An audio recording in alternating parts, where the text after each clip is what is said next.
আসসালামু আলাইকুম। আমি ডক্টর নুসরাত জাহান দৃষ্টি, কাজ করছি sexual health educator, clinical councillor এবং ক্লিনিক্যাল সোশ্যাল ওয়ার্কার হিসেবে আমার verified YouTube channel sex edu with doctor দৃষ্টির সাথে। নারীর ক্ষেত্রে দেখা যায় কেন অতৃপ্তি থেকে যায়। বেশিরভাগ ক্ষেত্রে দেখা যাচ্ছে যে নারীরা অনেক ধরনের মানসিক চাপে থাকেন। অনেক সময় কাজের চাপ, একাকিত্ব এবং ঘুমের ঘাটতি, বিশ্রামের অভাব সব কিছু মিলিয়ে তাদের মধ্যে একটা বিশাল ভারসাম্যহীনতা দেখা দিয়ে থাকে। আবার এই ক্ষেত্রে দেখা যায় যে অনেক সময় হরমোনের ভারসাম্যহীনতা হয়ে থাকে, যেমন কর্টিসল হরমোন বেড়ে যায়, সেক্স হরমোন কমে যায় এবং সব কিছু মিলে একটা চাপ তৈরি হয়ে থাকে। অনেক সময় অনেকে মনে করে থাকেন যে এই বিষয়গুলো নিয়ে কথা বলা ঠিক হবে না, অনেকে লজ্জা পান, অনেকে ভয় পান এবং যার কারণে সঙ্গীর সাথেও খোলামেলা কথা বলেন না। সব কিছু মিলে তারা বেশ কিছু দিক থেকে বা বিশেষভাবে তারা এক ধরনের চাপে থাকেন এবং সেখান থেকে তাদের মধ্যে আস্তে আস্তে এই অতৃপ্ত বিষয়গুলো পরিলক্ষিত হয়ে থাকে। এই ক্ষেত্রে বেশ কিছু ভুল ধারণা রয়েছে। অনেকে মনে করে থাকেন এটা বয়সের সাথে সাথে হওয়া খুবই স্বাভাবিক বিষয়। এটা স্বাভাবিক বিষয় না, বরং যদি এটাকে খেয়াল করা না হয়ে থাকে তাহলে এটা পরবর্তীতে অনেক ধরনের সমস্যা করতে পারে।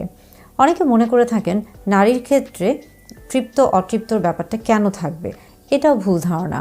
নারী এবং পুরুষ উভয়ের ক্ষেত্রে তাদের শরীরের একটা যৌন চাহিদা রয়েছে এবং তাদের সেই চাহিদাটা নিজেদের সর্বোচ্চ তৃপ্তি দিয়ে মেটানোর অধিকার রয়েছে।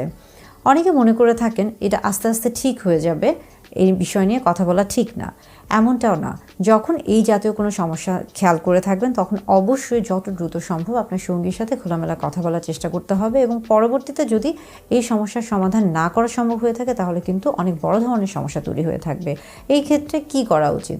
এই ক্ষেত্রে অবশ্যই সঙ্গী দুজনকে অর্থাৎ স্বামী স্ত্রী উভয়কে কোয়ালিটি টাইম স্পেন্ড করা উচিত, অর্থাৎ নিজেদের মতো করে সময় কাটানো উচিত। সপ্তাহে অন্তত একদিন নিজেদের মতো করে সময় কাটানো উচিত।